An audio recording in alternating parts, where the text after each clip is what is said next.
Level 1. 30 years old. 0. It's a Friday, and you have $40. Not $40 saved. $40 total until the next paycheck, which is 7 days away. $40 is dinner tonight, and gas to get to work and the thing your kid needs for school. And it does not cover all three. And you already know which one loses. You are 30 years old. That's the part that sits on your chest. Not the $40. The 30. Because 30 was supposed to be the age where the $40 was behind you. Somewhere along the way you absorbed a schedule, and the schedule said that by now there would be a cushion, a house, a number in an account with a comma in it. And instead there is a Friday and $40 and a kid who needs a thing. You open the phone. You do the thing you do every Friday. You look at other people. A guy you went to school with just posted a photo from somewhere with water in it. Someone younger than you at work just bought a house. The internet has organized itself with what feels like intent to show you every single person who is ahead of where you are at an age where you were told you'd be somewhere else. You put the phone face down on the counter. It doesn't help. The photos are still there behind the black glass, and you know it, and the not looking is its own kind of looking. 30 was a number you used to say to yourself as a deadline. By 30, you'd have it figured out by 30. Nobody told you that 30 would arrive on an ordinary Friday and just be a Tuesday's older brother.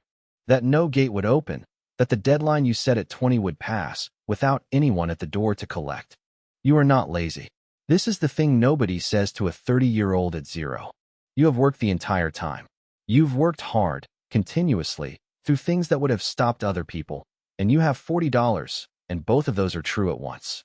And the fact that they're both true is the cruelest math in your life. You didn't fall behind because you failed. You fell behind because you started with nothing, and life charged you interest on having nothing for 30 years, and nobody itemized the bill. Then a voice shows up. It's going to show up at every level, so meet it now. The voice says it's too late. The voice says the people with the houses started at 22, and compound interest is a young man's game. And you missed the window, and the smart thing now is to accept the shape of your life and stop torturing yourself with a plan that needed to begin a decade ago. The voice is persuasive because the voice is partly right. You did miss the window. The 22-year-old version of this does not exist for you, and it never will. That grief is real, and you're going to carry it, and pretending otherwise is a lie. But the voice makes one mistake, and the entire rest of your life is hidden inside the mistake. The voice thinks the choice is between starting at 22 and starting never. It isn't. Nobody is offering you 22. The actual choice, the only one on the table, is between starting at 30 and starting at 40. And a man who starts at 30 arrives at a place that a man who starts at 40 can see from a distance and never reach. The window didn't close. The window got smaller. Those are completely different facts, and the voice needs you to confuse them. You put $5 away.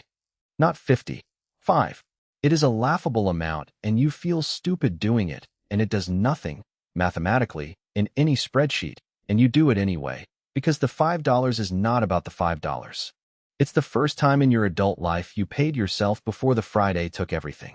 You don't have money at 30. You have a decision, made too late, that is still the earliest you will ever be able to make it again. Level 2. 31 years old. $1,000. It took a year to save $1,000, and you want to be honest about how that year went. It didn't go up in a line. It went up, and then a car thing knocked it down. And up again, and then a medical thing knocked it down. And there were 3 separate months where the balance touched 0 again. And you had to start the climb from the bottom of the same hill you'd already climbed. $1,000, at 31, is not a story of discipline. It's a story of refusing to quit a thing that kept resetting. And here is what the year actually built, and it isn't the $1,000. You proved the voice wrong once. The voice said it's too late, don't bother, and you bothered. And a year later there is $1,000 that did not exist, and it exists specifically because you ignored the voice on roughly 365 separate occasions. The $1,000 is a receipt. It's proof that the voice can be overruled, and that proof is worth more than the money, because you are going to need to overrule that voice several thousand more times.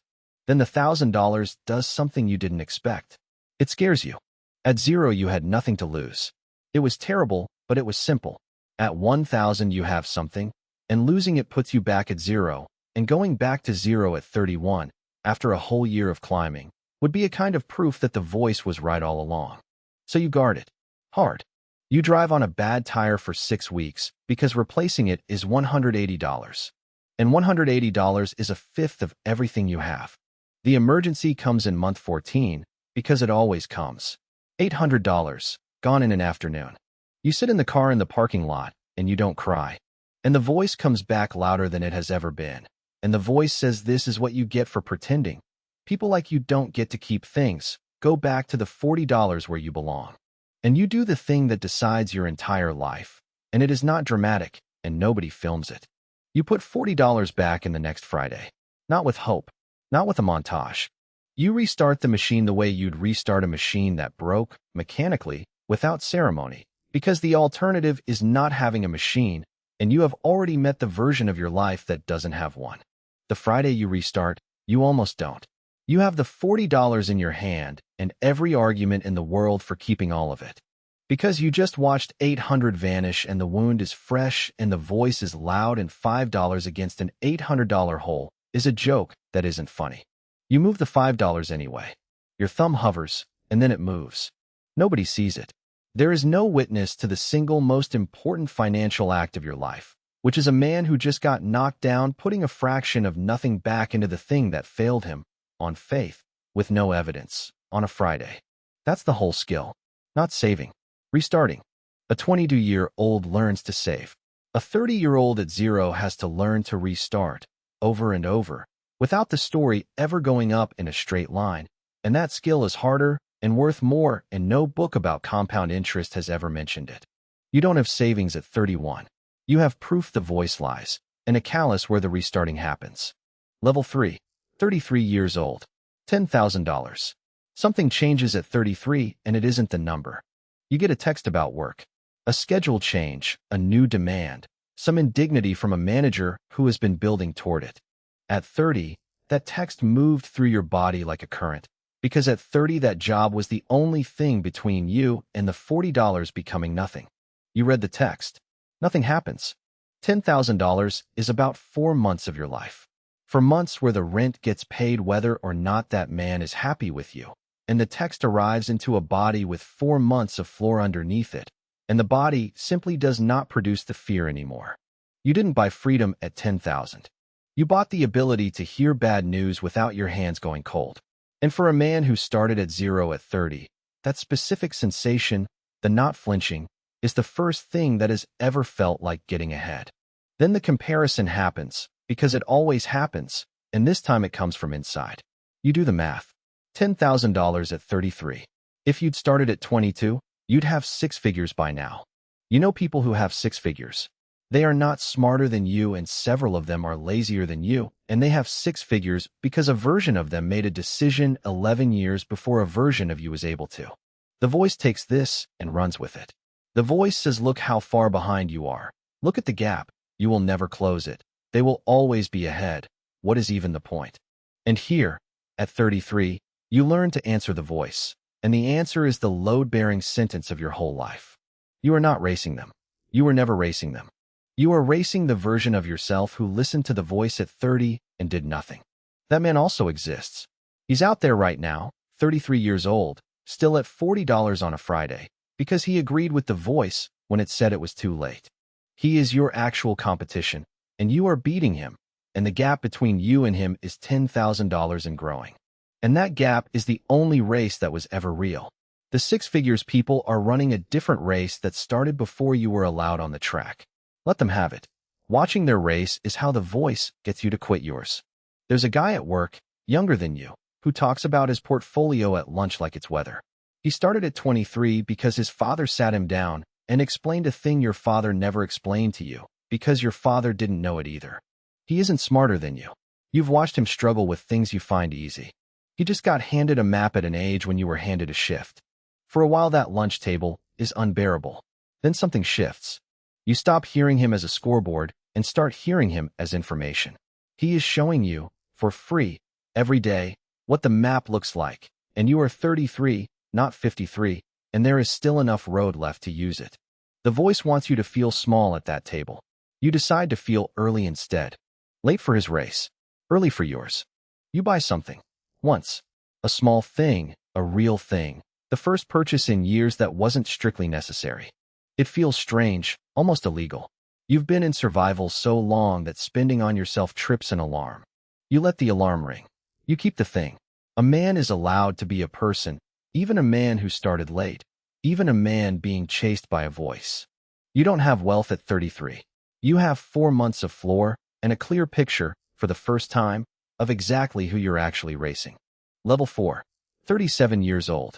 $50,000. The account starts working without you. You check the statement, and it went up by more than you put in. A few $1,000s appeared that you cannot attach to any hour of your life. It came from the money. The money worked a shift while you slept, and it didn't ask for anything, and it will do it again next month. You read that line twice, because for 37 years, every dollar you ever had arrived, because your body carried it there. And this is the first dollar that arrived on its own, and it changes what the whole thing is. You are no longer the only worker. You hired a second one, quietly, over 7 years, and he has just started showing up.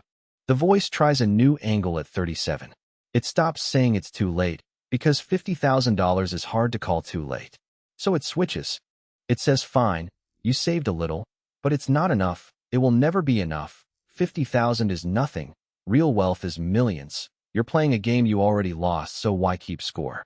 This is the voice's smartest move, and it catches most people here. Because the voice is comparing your 50,000 to a finish line.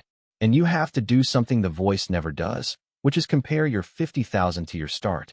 You started at 0, at 30, on a Friday, with $40, and a kid who needed a thing you couldn't fully afford. $50,000 is not nothing measured from there. It's the difference between a man who has a floor and a man who has a hole. The voice wants you to measure down from the million. Your whole survival depends on measuring up from the $40. Then the thing happens that this level exists to teach. The market drops 19%. 50,000 becomes 40,500. $9,500 gone in 11 days, which is more than your entire first 3 years of saving, evaporated while you ate lunch. You open the app one night that you shouldn't. It's down again. The number that took you 7 years to build is shedding a car payment a day, and the headlines have a reason attached, a serious one, the kind that makes recovery sound impossible. And the terrifying part is that the reason is real. It's always real. Every one of these has a real reason, including all the ones that came back. The voice becomes a scream. The voice says sell, save what's left. You knew this would happen. People like you don't get to keep things. Get out before it takes everything. You don't sell. Not because you're brave. Because you have felt this exact feeling before at $1,000 in a parking lot when 800 disappeared and the voice said the same words. You know the feeling now. You know its face. You know it passes. You have been in training for this since 31 and you didn't know that's what the restarting was building. It recovers in 7 months. Everyone who sold locked the loss and called it caution. You did nothing and the nothing was the whole skill. And the man who started at 40 is not even in this story yet, because he hasn't started, because the voice got him. You don't have money at 37. You have a second worker and a nervous system that has stopped believing the scream. Level 5. 42 years old. $150,000. 42 is the age the whole video is secretly about, so slow down here. 42 is the age where the man who did nothing at 30 is now visibly, permanently stuck. And you can see him, because he's around you. He's your coworker. He's your brother-in-law. He's the guy who agreed with the voice 12 years ago and has the exact life the voice promised would be fine. You watched it happen to him in real time. 12 years ago, you were the same, side by side, both at 0, both at $40, both hearing the same voice. He agreed with it. You didn't. There was no dramatic fork, no single day it split. He just spent every raise and you just kept a piece of every one. And the two decisions compounded in opposite directions for 12 years, quietly, invisibly. Until one Friday you looked over and the gap between you was $150,000 and neither of you could name the moment it opened. He is not fine. He is 42 with $40 on a Friday, and now there is no time left to fix it the way you fixed it. Because the thing you had at 30 that he still had at 30, the runway, is mostly gone for both of you, and only one of you spent it. That's the level. $150,000 is not the point. The point is that you can now see. in a living human being standing next to you. The exact life you would have had if you'd believed the voice, and the sight of it is the most motivating thing you will ever witness. The account produces about $12,000 a year now on its own. $12,000 is a used car, appearing annually, from money, while you do nothing. The second worker you hired at 37 has gotten a raise every year without asking, and now out-earns the panicked man you were at 30. The voice changes tactics again, and this one is subtle, and it's aimed precisely at a man who started late. The voice says you've done enough. You've clawed your way to $150,000 from nothing. That's remarkable. You should be proud. You can ease off now. You've earned a rest. You don't have to be so intense about it anymore. This is the voice's most dangerous form, because it wears the mask of kindness. The voice is not trying to comfort you. The voice is trying to get you to stop at exactly the moment stopping costs the most, because $150,000 at 42, left alone for 18 years, becomes something enormous. And spent slowly starting now becomes nothing, and the voice knows which outcome it wants for you. You don't ease off. You recognize the kindness as the same voice in a softer coat. You keep the machine running, and you let the man at 42 with $40 be the thing you look at whenever the softer voice says you've done enough. An opportunity comes. A business, a bet, something real that needs $40,000, which is 27% of everything you've built from nothing. You think about it for 3 weeks. You say no, not because you're timid, because you started at zero at 30 and you cannot take a bet that could send you back there at 42, when there is no 30-year-old runway left to rebuild on. A man who started at 22 can take that bet. You can't. That's not weakness. That's the tax on the late start, and you pay it clear-eyed, and you keep climbing. You don't have security at 42.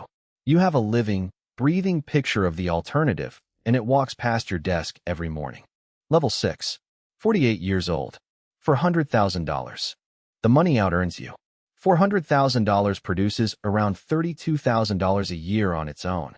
Your take-home, after everything, is not much more than that.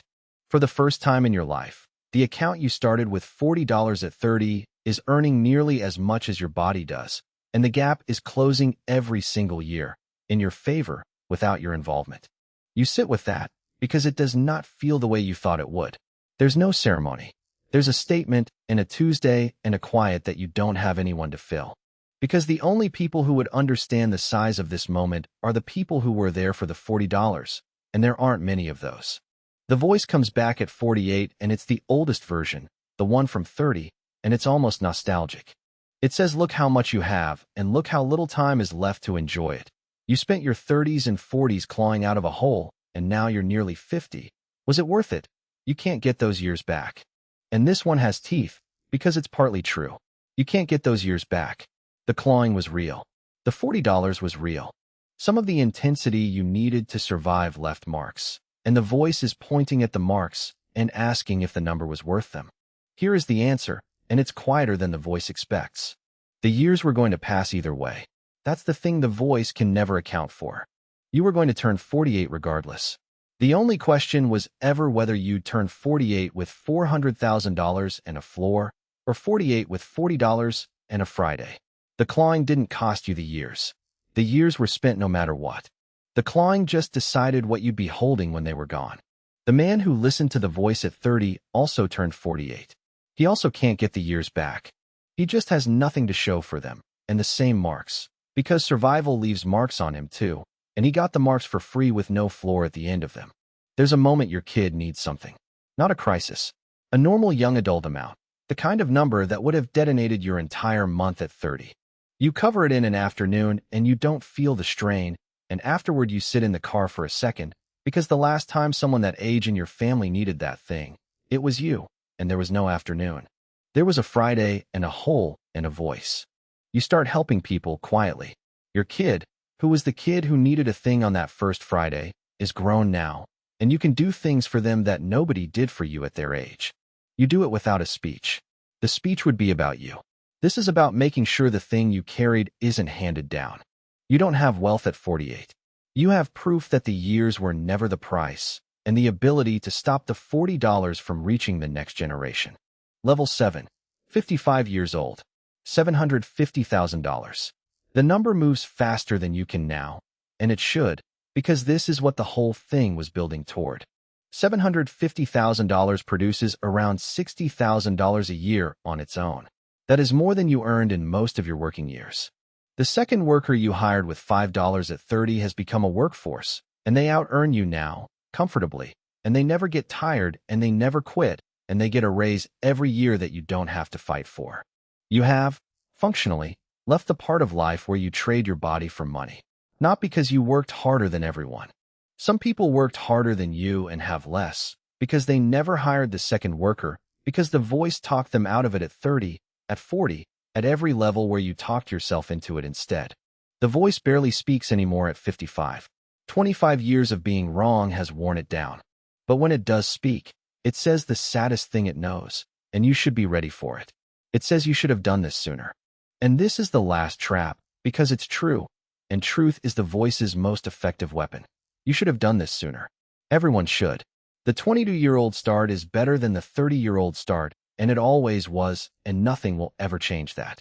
But you notice what the voice is doing. It spent your 30s saying it's too late to start. Now it spends your 50s saying you started too late. It was never actually about the timing. The voice just wanted you to not do it, and when you did it anyway, the voice moved the complaint, because the goal was never accuracy. The goal was always to stop you, and it failed. And this regret it's offering you now is just failure wearing the mask of wisdom. You don't take the regret. You did the thing at the earliest moment you were ever able to do it, which was 30. And a man cannot start earlier than the earliest he could start, and blaming yourself for not beginning before you were able is a game with no floor, and the voice designed it that way. You think about the coworker with the map, the one from the lunch table 20 years ago. He did fine.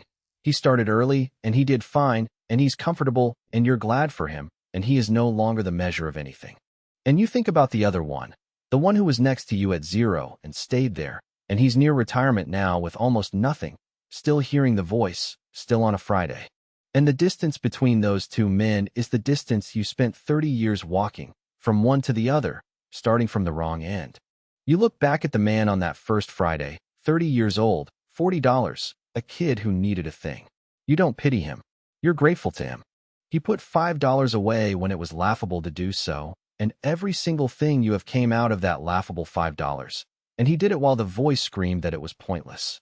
You don't have money at 55. You have the whole life the voice swore you'd missed, arriving right on the schedule of a man who started at 30. Level 8. 60 years old. $1 million and beyond. It happens on a Wednesday, because these things always happen on ordinary days. You open the account, and it has a comma and 7 figures, and you are 60 years old, and you started from 0 at 30 with $40 on a Friday. You wait for the feeling. It doesn't come, the way it never comes, and you understand now that it was never going to come from the number, because you learned a long time ago that the number is just a scoreboard and the game was always something else. The real feeling comes a week later, doing something ordinary, and it isn't triumph. It's quieter than triumph, and it lasts longer. It's the absence of the Friday. For the first time since before you can remember, there is no Friday coming that you're afraid of. No $40. No math about which of the 3 things loses. No text from a manager that could end the floor. The thing that ran underneath every single day of your life from 30 to 60, the low constant hum of not enough, is just gone, and its absence is so complete that you only notice it by realizing you stopped listening for it. $1 million at 60 produces around $80,000 a year without you. You will not outlive it. It will outlive you, and it will go to the kid who needed a thing on that first Friday, and they will start their life from a place you had to spend 30 years building the floor to reach. That's the actual inheritance. Not the money. The floor. They get to begin where you arrived. Now look at the arithmetic, because it's the thing nobody at 30 can hear. You started 30 years late, and you still made it. Not despite starting at 30. The voice wants despite. The truth is simpler and worse for the voice. 30 was not too late. 30 was just late enough to still work. And the entire difference between your life and the life of the man who's still at $40 is that you found that out by trying, and he took the voice's word for it. Every level, the voice had a reason. Too late at 30. Too far behind at 33. Not enough at 37. You've done enough at 42. Was it worth it at 48? You should have started sooner at 55. Different words every time, Same instruction every time, which was stop, and you didn't.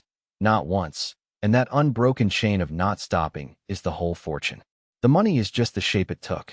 Somewhere right now, a person is 30 years old on a Friday with $40 and a kid who needs a thing. And they're looking at a photo of someone younger who just bought a house, and a voice is telling them it's too late. They missed the window. People like them don't get to keep things. Go back to the $40 where you belong. The voice is lying. It was always lying. It lied to you for 30 years, and you have the account to prove it. The window didn't close. It just got smaller. And a smaller window is still a window, and 30 is still 30 years before 60, and 30 years is enough time to build a floor a whole family can stand on. And the only thing standing between that person and this account is whether they put $5 laughable away this Friday, or agree with the voice, and wait, and turn 40, and let the window close for real. You are the same person you were on that first Friday. The years just decided what you'd be holding when they were done. You decided to be holding something.